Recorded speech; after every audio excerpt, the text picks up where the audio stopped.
Alors bonjour à tous, voici donc une capsule pour planter le décor sur la création de jeux avec Pgame. L'idée ici est de revenir sur trois éléments importants qui vont qui vont guider un petit peu notre action et notre travail de création. Donc premièrement, la structure d'un jeu avec Pgame, en distinguant bien la boucle infinie qui va être finalement l'exécution, la réalisation du jeu, et en amont, un certain nombre de fonctions qui chacune vont être dédiées à des fonctionnalités de notre jeu. Ça nous amène à développer ce deuxième point qui est celui de la gestion des variables. Des variables qu'on dira locales, dont l'enregistrement n'est pas assuré dans le temps, et au contraire des variables globales sur lesquelles on veut pouvoir agir à différents moments de notre programme. Et puis enfin, je terminerai sur un petit point sur la documentation et l'importance d'aller faire des recherches et de s'en servir comme une source d'inspiration pour justement réaliser vos idées pour ce jeu-là.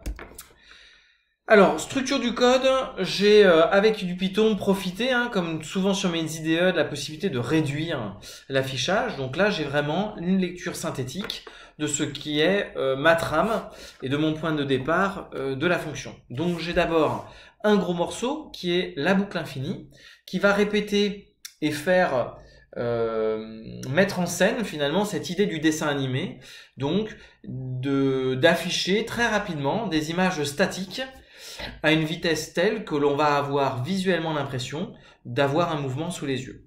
Donc c'est vraiment cette idée du dessin animé.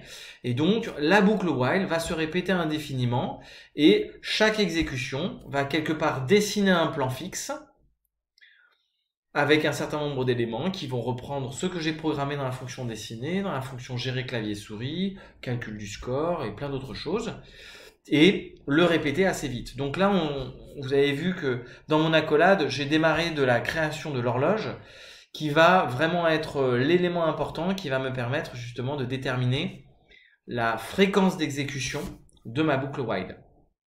Et donc d'avoir 50 images par seconde ou 12 images par minute, et de vraiment déterminer une fréquence à laquelle je vais faire un rafraîchissement de l'image et enchaîner mes images statiques pour faire mon dessin animé et faire l'animation. Bien sûr, tout ça, et cette fonction, cette boucle while, elle est composée essentiellement de ces fonctions. Donc là, c'est vraiment le conseil méthodologique très important et central pour développer un jeu, qui va donc avoir quantité d'éléments à penser, que ce soit ce que l'on voit, c'est plutôt la fonction dessinée, et ce qui va enregistrer les actions du joueur, donc avec un clavier, un joystick, une souris, que ce soit l'affichage du score, que ce soit la gestion des niveaux, des projectiles et plein d'autres choses encore. Tout ceci, on a intérêt de le développer dans des fonctions pour justement découper en parties claires et lisibles ce que l'on essaie de développer dans notre jeu. Donc dans mon travail de création, c'est vraiment la partie méthodologique dans laquelle on a intérêt de veiller à une structure et le maximum de lisibilité. Je remonte encore d'un cran avec des variables. Donc c'est là-dessus que je vais m'arrêter quelques minutes avec ces variables tantôt globales, tantôt locales. On a des variables que l'on va déclarer en haut en initialisation de notre programme. Sous-entendu, ce sont des variables dont l'usage va être permanent pour tout notre jeu. Il y a d'autres variables qui ne vont pas apparaître dans ces premières lignes et qui, elles, vont être créées temporairement pour le fonctionnement interne de certaines fonctions. Donc c'est vraiment la distinguo entre ces deux-là que je vais faire ici. Ces variables locales qui ne vont servir qu'au petit calcul et à l'exécution interne d'une fonction sont des variables locales qui n'existeront que là, au moment où la fonction s'exécute. Et puis les globales, c'est celles dont on va se servir un peu partout. On va pouvoir changer leur valeur dans des fonctions, à l'extérieur, dans la boucle infinie, un petit peu partout. Pour la structure, mais ça vous l'avez déjà noté je pense, il y a toujours finalement deux parenthèses un petit peu embrassantes. J'ai chargé mon module Pgame, mais j'ai aussi lancé les services qui sont associés.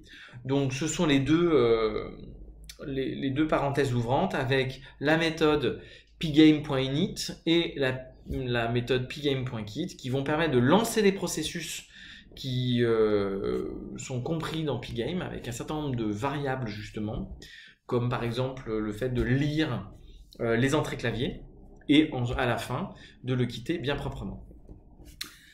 Alors, notre focus sur les variables. Donc, on a, je l'ai dit, des variables qui sont définies dès le haut de notre programme.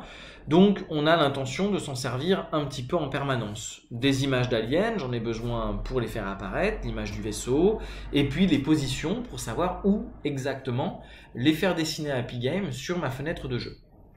Donc, je vais les utiliser constamment et je vais éventuellement faire évoluer leurs valeurs dans des fonctions. Donc, ce sont des valeurs et des variables que je dirais plutôt globales, par définition. Lorsque je vais regarder ce qui se passe dans une fonction, c'est là que je vais avoir cette nuance avec des valeurs et des variables locales. Je vous en ai encadré une qui est touche pressée. Donc, touche pressée va permettre de lire tout ce qui va se passer, toutes les entrées, les actions qui vont être faites par le joueur sur le clavier. Donc elle enregistre un certain nombre de frappes que l'on pourrait faire, et cette variable-là, elle va être locale. Elle va me servir donc à enregistrer si la touche espace, par exemple, a été utilisée, ou la touche droite ou gauche. Mais lorsque la fonction aura terminé son exécution, je ne vais pas avoir besoin et d'utilité de mémoriser ces valeurs-là. Donc elle est locale. Elle enregistre des choses et on ne les utilise que lors de l'exécution de la fonction et ensuite on les écrase, on les oublie. À l'inverse, on a d'autres variables dont on va se servir dans la fonction et qui existent déjà. Donc on en parlait déjà de position vaisseau, je vous montrais juste avant sur le slide précédent, c'est une variable qui a été définie et déclarée dès le début de mon programme. Donc dans la fonction, je peux bien sûr utiliser les valeurs qui sont enregistrées dans cette variable-là. Elles sont globales, je peux donc m'en servir pour des tests, pour des calculs dans la fonction. Par contre, ce que je ne pourrais pas faire, c'est changer leur valeur. Et pourtant, c'est quelque chose qu'on va avoir besoin de faire assez fréquemment. J'ai besoin ici, par exemple, de changer la valeur de la variable continuée. Cette variable continuée, c'est celle qui va déterminer si mon jeu va s'arrêter ou non. Entre guillemets, c'est à elle que je vais associer le game over.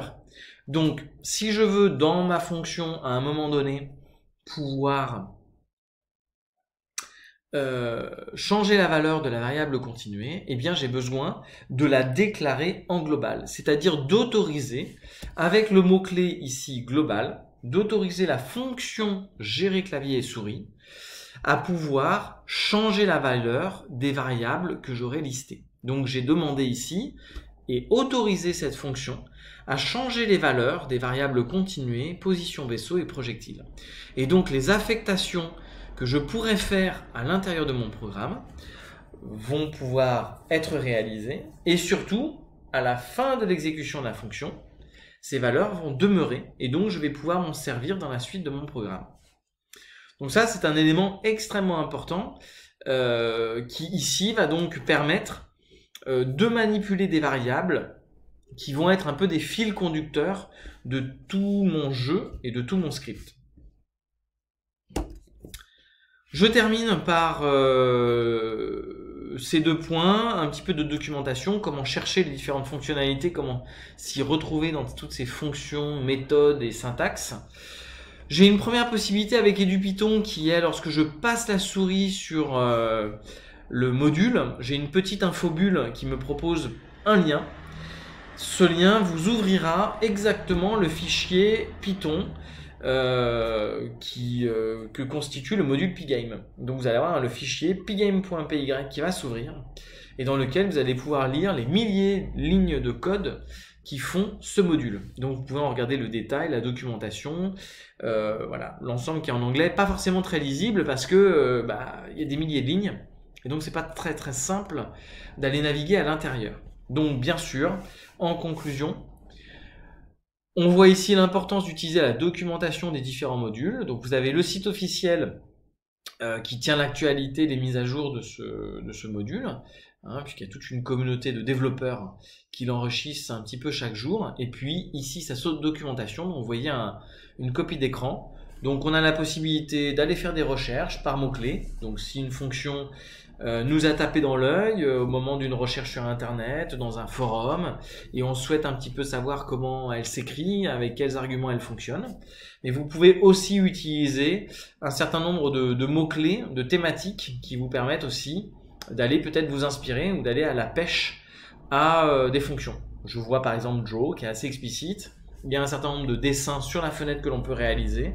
Eh bien, on pourrait ici aller regarder la dizaine, vingtaine de fonctions ou méthodes qui sont associées au dessin dans la documentation.